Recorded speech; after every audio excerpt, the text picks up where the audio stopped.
Hi, I'm going to explain May-June 2023 paper 21 of economics, IGCSE economics. And I'm going to start with identifying the two functions of money. There are many functions of money. First is the medium of exchange. It means that money is used to buy and sell goods and services, and instead of trading the goods directly, aka bartering, people use money. We use money to make the transactions much easier. So, for instance, you can use money to buy groceries instead of trading items you have. So, that is medium of exchange. The second function of money is it is a unit of account or a measure of value. So, money provides or gives a common measure to value goods and services, and it makes it easier to compare the prices. For instance, you can see that an item costs 5 dinars or $5, and a pen can cost $2 or 2 dinars, and you can understand their relative value. So that is the second function. The third function is very easy. It acts as a store of value because money can be store. It can be saved and used in the future. So it retains the value over time, which allows you to save for future expenses. For instance, you can save money in a bank account and use it later to buy something you need. So that is store value. And of course, last is the standard of deferred payments. So you have the keyword used to settle debts, because money is used to settle debts that are paid over time, which means that you can borrow money now and then later you can repay it. So, for example, you're taking out of a loan to buy a property or a house or a car, and then you pay it back in monthly installments. So, these functions make money a very essential part of our economy, simplifying the trade, simplifying the saving, and also the borrowing. Second item, explain how improved education may affect the demand for cigarettes and for fresh fruit. So again, the keywords are improved education, and then you have the word affect, and then you have the demand, and then you've got cigarettes and then fresh fruit. Of course, obviously you can tell that the demand for cigarettes can be lower and the fresh fruit can be higher if there is the improved education. And in this question, all you need to do is to include the word the merit good and also the merit goods. So when we say the merit goods are these are the products that are considered harmful. Again, from the word demerit, which means, demerit, negative, harmful. So these are the goods which are considered as harmful to individuals, to you, and to the society. And of course, they have negative effects. So again, so you have the word demerit. It means like negative effects, or you will get some harmful effects. So those are the keywords: negative effects or negative health effects, and can lead to higher healthcare costs.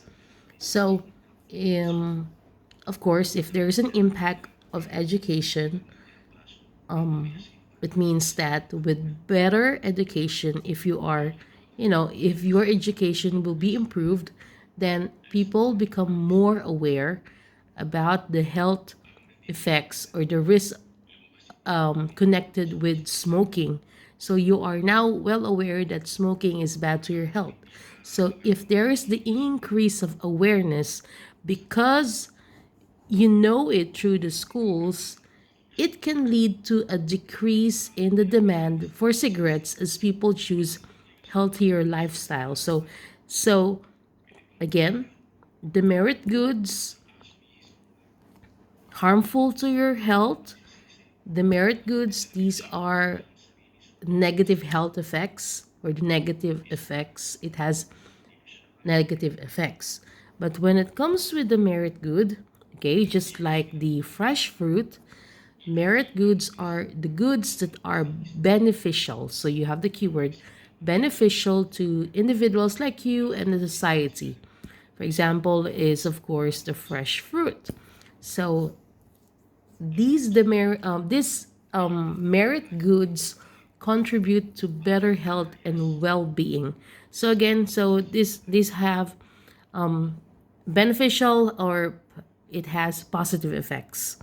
Okay, so if there's an improve of the education, it can highlight the benefits of a healthy diet, including the consumption or yeah, the consumption of the fresh fruit.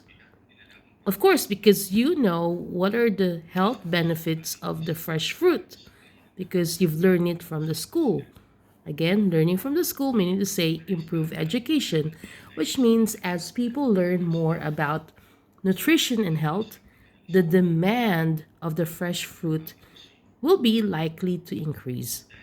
So it means that education helps people make informed where is it education helps people make informed decisions, and it can reduce the demand of harmful products or the demerit goods and increase the demand for beneficial product or demerit goods. So if there's a shift, okay, the shift of increasing the merit goods can lead to a healthier individuals and healthier society. To see analyze the causes of an increase in a government's tax revenue, and as you can see you can find the meaning of tax revenue. So you can include a definition, which is tax revenue is government income or it's a part of government fiscal policy which can be spent on government objectives such as education. So the first part you can include it, and of course there are some causes of an increase in a government's tax revenue. So here is my explanation. First is economic growth. It's one of the causes because when the economy grows, the businesses make more profits, okay, the increase of profits, and people can earn higher incomes.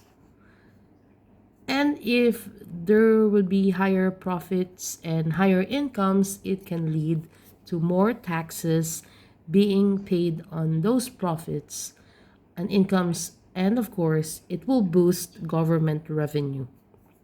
Now, the second cause is because of the increase in employment, because if more people working, okay, the higher the employment means more people are paying income taxes, and higher employment rates also can lead to more spending, which means that there will be the increase of the sales tax revenue. The third cause is, of course, the fiscal policy. When we say fiscal policy, it's how the government uses its spending and tax influence the economy. So, if the government can adjust tax rates and introduce new taxes to increase revenue. So, for instance, raising income tax or implementing a new tax on certain goods. And then, of course, we have the inflation because and everybody knows about the inflation, when prices rise, the amount of tax collected on goods and services are also increases. And remember that inflation is connected with the VAT, also known as the value added tax. So, VAT are, value added taxes are are a percentage of the price. Another is if there is the improvement for on the tax collection, because if there's a better enforcement and closing the loopholes, okay, it can ensure more people and businesses can pay the taxes they owe, and it will reduce the tax evasion, and it will increase the revenue. Another is the higher corporate profits, meaning to say, when companies do well and make higher profits, they pay more in corporate taxes, and it can significantly increase the government revenue. So these factors combined can lead to an increase of government tax revenue, and it provides more funds in public services and infrastructure.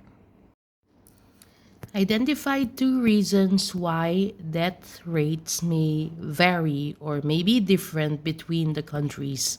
So, death rate is also known as the mortality rate. So, it is a measure of how many people die in a specific population over a certain period of time. And why there are reasons of having different death rates in the between or among the countries. So first of all, of course, the standard of living.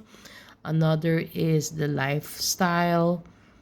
One country has this obese, there's obesity in country A, and country B has a good lifestyle. Of course, you can include the spread of infectious diseases, or you know the spread of COVID. Death rate can be different because of the conflict and war. These are, natural disasters. It can be because of the pollution. It can be because of the education. Of course, if a country is well educated, then they are concerned, they're informed with healthy lifestyle, and if there's an improvement in the healthcare. So these are the reasons behind that. And of course, there is also another explanation of the causes of an increase in the size of a country's labor force. So why there is if why this question is like, what's the reason of having an increase of labor force? So as you can see here in your marking schemes, you have the change in the birth rate, immigration, rise of the retirement age, fall of the death rate, and then the increase of the size of the population in the working age. Okay, and if I'm going to summarize, like there are four or more than four. First cause is the population growth, because when the population increases, especially the working age population, the labor force naturally grows. And then you have all the time, you have this answer: improved education and training, because if there's an improved access of education and training, especially the vocational training, it can prepare more people for the job market. Therefore, it will increase the labor force. Another is the participation of women. Or is it? Yeah, allowing more women to work because of the changes of social culture. So you can also include this. Another is the delayed retirement. This delayed retirement is somewhere here. The rise of the retirement age, because people will work longer.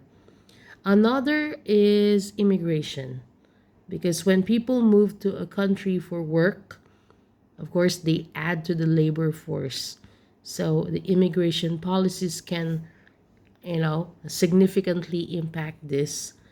Another is, do not forget the word, where is it? Do not forget the technology. the advancement in technology, because new technologies can create new job opportunities, and it attracts more people to the labor force. So here you can include population growth. There's an increase of the labor force because of the population growth, improved education, increased participation of women because of the social culture, or the changes in social culture, delayed retirement or the rise of the retirement age, and immigration, as well as the technological advancements. Discuss whether or not an increase in unemployment benefit payments would reduce poverty. So let's have first the concept of unemployment benefit payments, aka also known as the unemployment insurance. Unemployment benefit payments are financial support provided by the government to individuals who have lost their work, okay, through no fault of their own. So it means that to receive this unemployment benefits, you must meet certain eligibility criteria, like having worked a minimum amount of time, and of course being actively seeking new employment. So if you're finding new employment and you're like super poor, then you can be part of this unemployment benefit payment. And of course, you need to apply for these benefits through your state's unemployment office. And of course, each country has its own system and rules for managing unemployment benefits. And of course, do you think that if the government would increase the unemployment benefit payments, it would reduce the poverty? So you need to assess this answer using the comparison and contrast. So it can reduce, yeah, it can reduce the absolute poverty if there is an increase of unemployment benefit payments. And you have to include in this item the difference between the absolute poverty and the relative poverty, because these are the two kinds of poverty. Okay. And when we say absolute poverty, like total poverty, it is a condition where an individual or a family cannot meet the basic necessities of life, like the basic needs like food, shelter, clothing.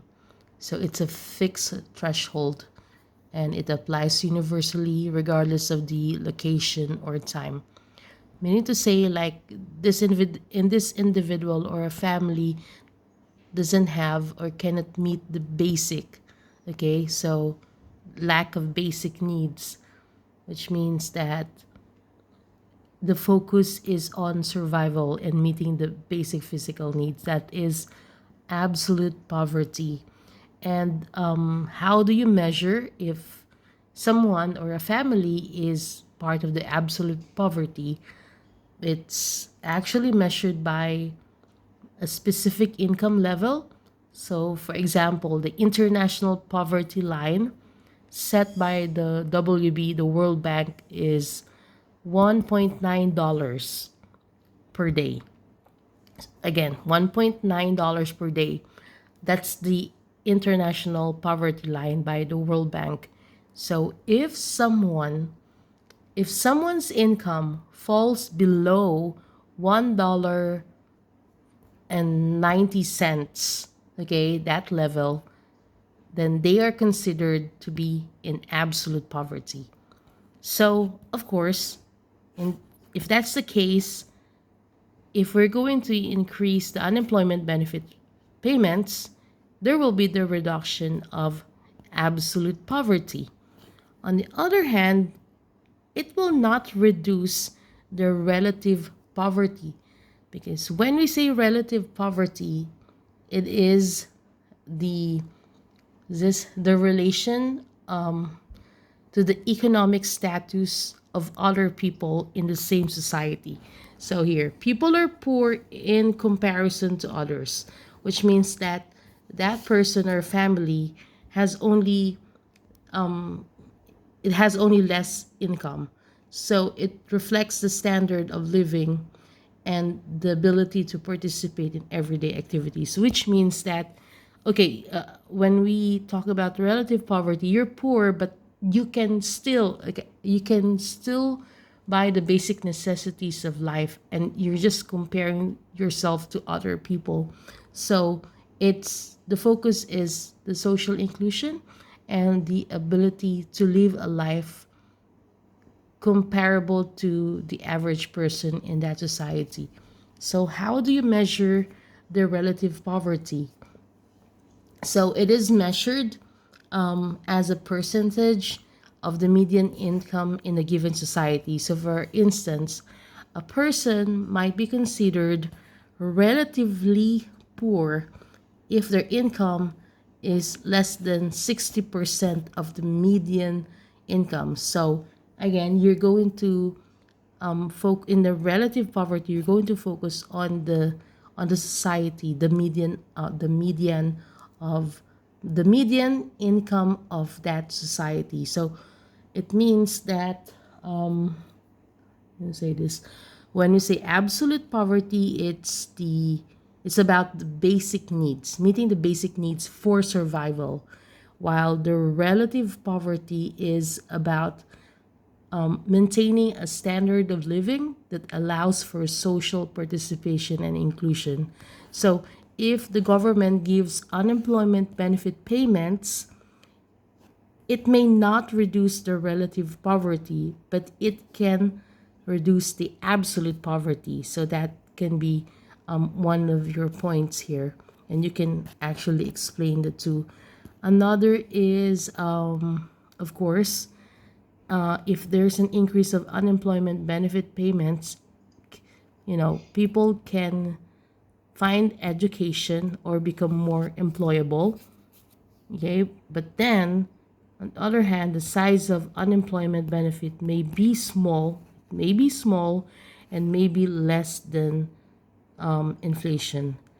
Another is Another positive side is, of course, yeah, it may enable them to buy more basic necessities, raise incomes on those on low incomes, and then there will be a little reduction of unemployment. And then, of course, you can also include the opportunity cost, like instead of the government spending the the income to other things such as education, rather than giving it to other people. So that's it.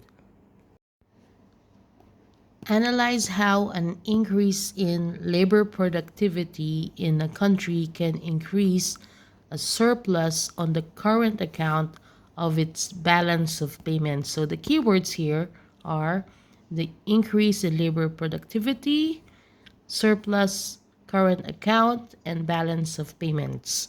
So first of all, what is BOP? Or the balance of payments. So balance of payments is a record of all the financial transactions made between a country and the rest of the world over a specific period of time.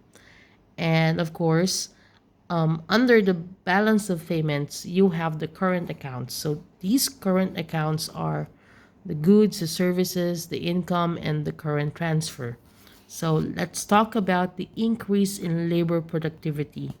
Remember, if there is labor productivity, aka when workers produce more goods and services efficiently, it would lead to many things. Okay, so the increase of the labor productivity is also the increase of the output. So it's always like that. So when labor productivity rises, Workers produce more goods and services in the same amount of time, which means that a country can produce more without increasing the cost. And what's going to happen? What's going to happen is it will lower the production cost. So when high productivity, if there's a high productivity, it will lead to lower cost per unit of output. Again, per unit of output.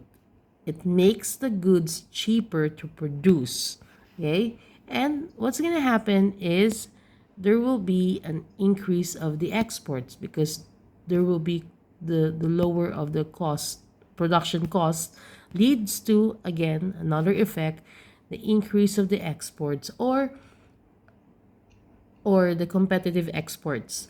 So when the lower production, because of the lower production cost, the country now can sell the goods at more competitive, prices on the international market, which means that the country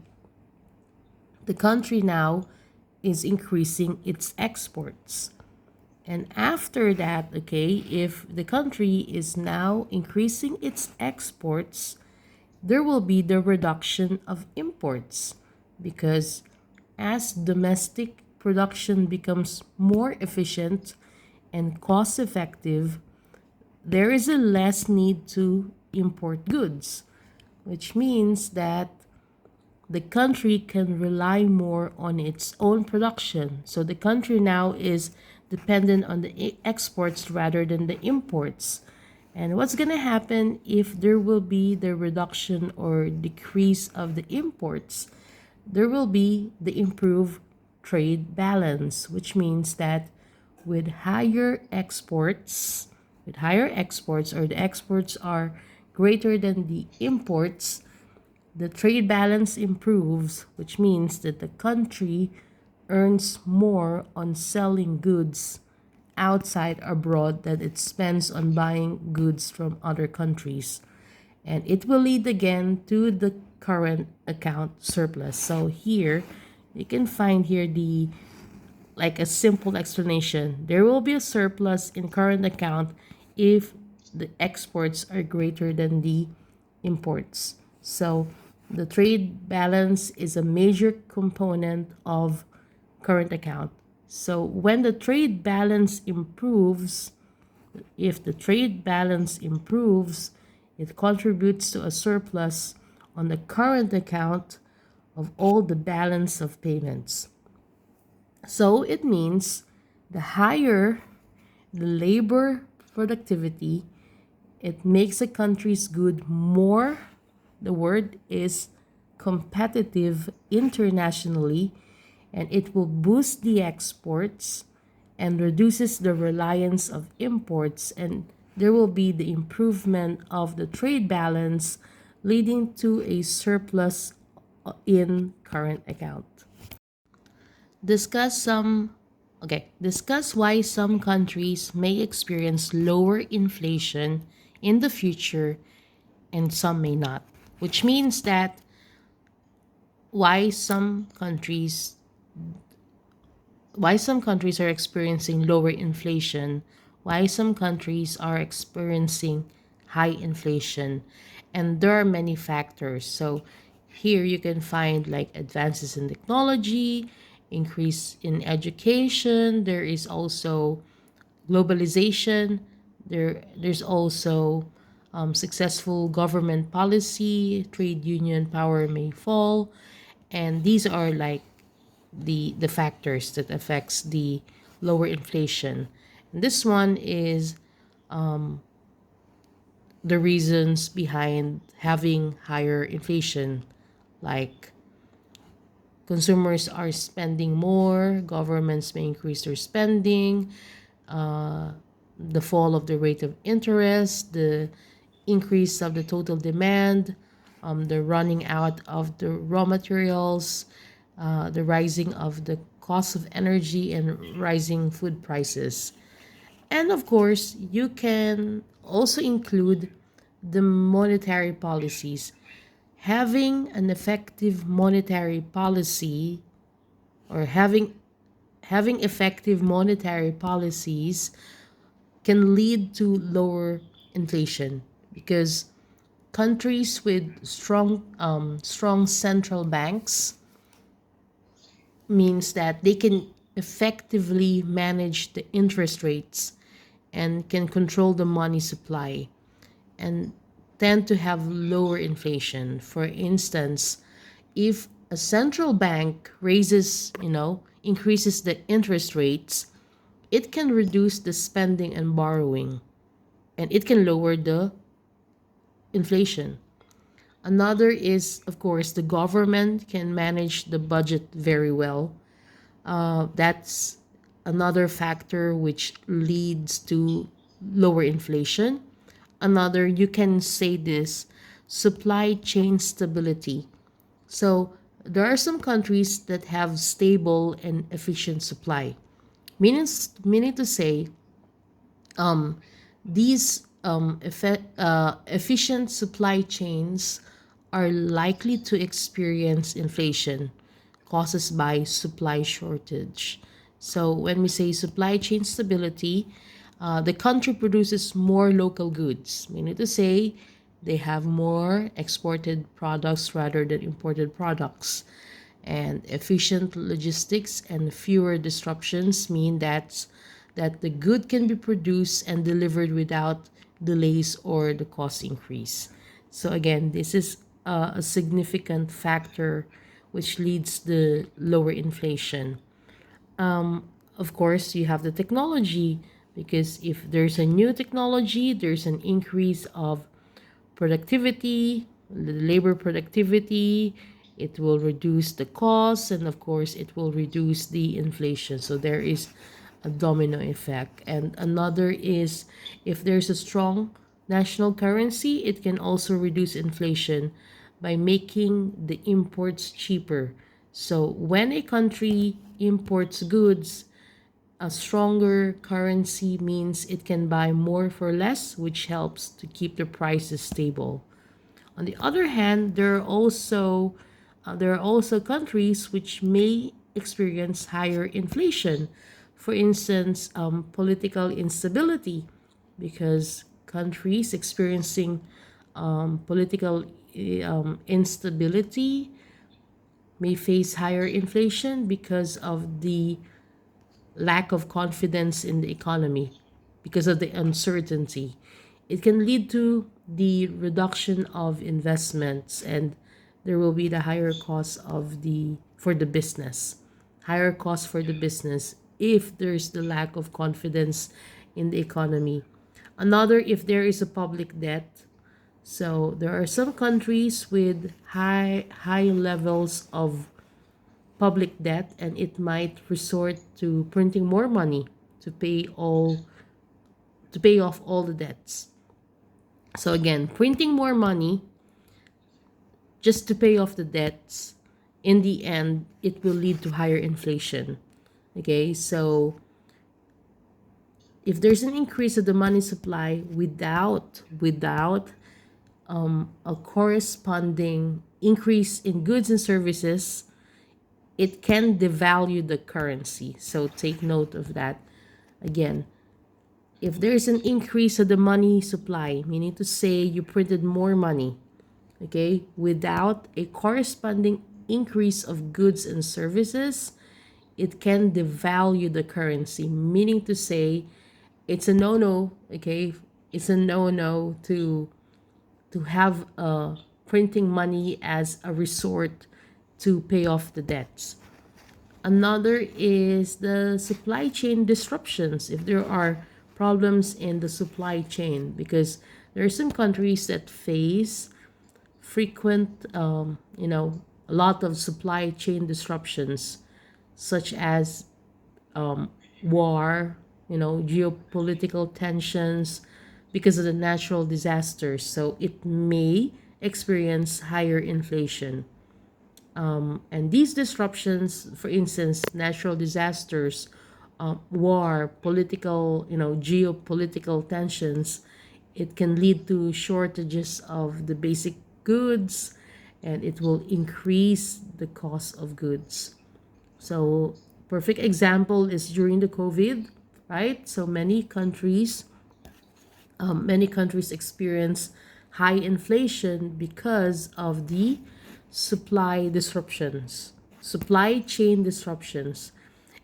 Because there are some, there were some certain goods with there was the increase of demand of some goods. But however, countries with strong economic policies and stable supply chains managed to keep inflation very low. So there you have it. This is the part 1 of May June 2023 paper 21 of the IGCSE economics. And as you can see here, I've summarized the important points. So the functions of money, merit and demerit goods, tax revenue of government, improved education, the concept of unemployed benefit payments, death rates, causes of the increased size of labor force, the labor productivity, surplus, on current account, balance of payments, and inflation. And of course, we still have the absolute poverty, right? The absolute poverty and also the relative poverty. So, next time I'm going to finish the paper 21, May June 2023. So, thank you.